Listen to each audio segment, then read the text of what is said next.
first time kong nakadinig ng suman tapos pinya. Ang sarap. Ayun. Natin lahat, guys.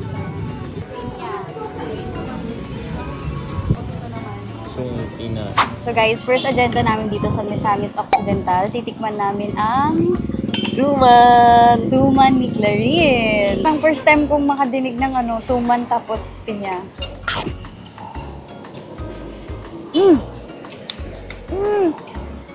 Masarap. Ang sarap lang. Sinadya talaga namin itong puntahan kasi from Pangasinan kami. Marami rin kaming suman sa province namin. Gusto namin malaman kung meron bang pinagkaiba. Yung plain suman is parang normal. Ordinary na suman lang yung plain suman. No? Talaga nagpo-focus siya. Hindi mo masyadong lasa yung ube. Unlike dun sa pinya, lasang-lasa mo yung pinya. Lalo siguro yung mango.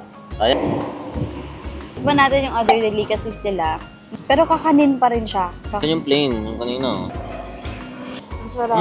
May nyog. May nyog sa babaw. Para siyang kakanin na may bukayo. Oo.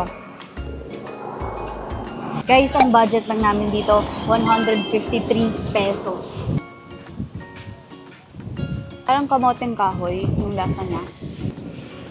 Tama ba? Kamoteng kahoy yung nalalasahan ko? Ang texture niya, puto.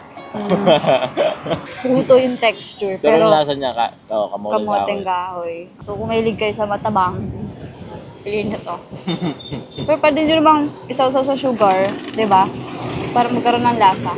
Babalikan ko to pag nag-Misamis Occidental ulit tayo.